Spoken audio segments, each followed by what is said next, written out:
नमस्कार, स्वागत आहे आपलं सुनीताच्या किचनमध्ये. आणि आज मी अशी छान अशी ओल्या नारळाची बर्फी बनवणार आहे. तर त्यासाठी मी हा किसलेला नारळ घेतला आहे. तो ह्या वाटीनं फुल एक वाटी भरून नारळ घेतलेला आहे. तर आपण तुपावर तो परतून घेऊया. तर तुम्ही बघू शकता मी कढईमध्ये 1 चमचा तूप घातलेला आहे. ते छान गरम झाले. त्यामध्ये आपण हे खोबरं घालूया.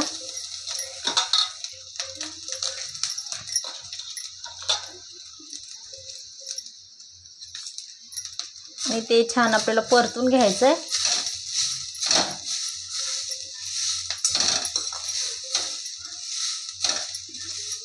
जोवर त्यामधलं पाणी छान असं सोक होत नाही ना, तोवर आपल्याला परतून घ्यायचं आहे.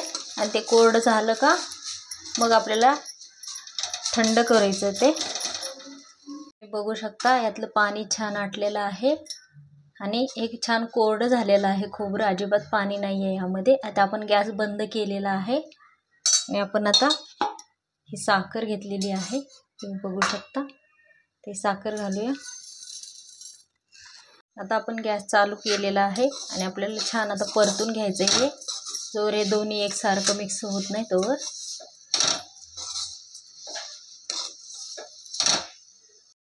तर तुम्ही बघू शकता साखर छान मेल्ट झालेली आहे.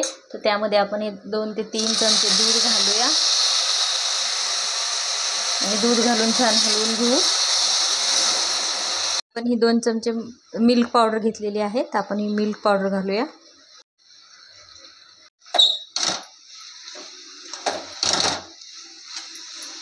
तर हे बघू शकता तुम्ही मिल्क पावडर घातल्यानंतर आपल्या बर्फीला टेक्स्चर कसं आलं. एकदम अशी माव्याची बर्फी बनवल्यासारखी.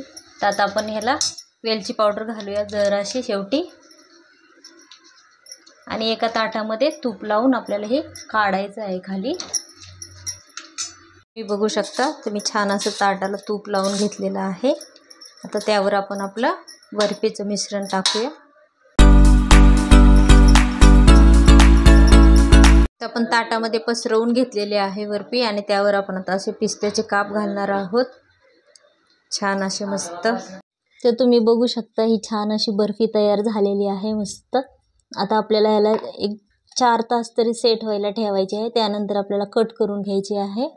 तुम्हाला कट केल्यावर मी पुढचा व्हिडिओ दाखवणारच आहे.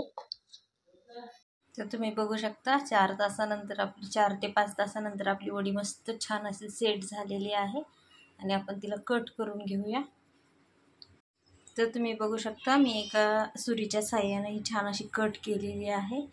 तुम्हाला मी काढून दाखवते.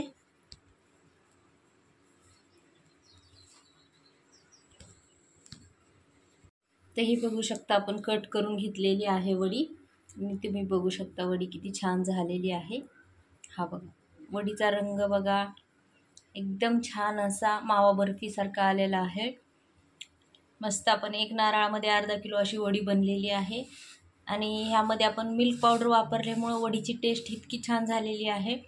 तुम्ही बघू शकता. आणि रंग पण किती छान आलेला आहे.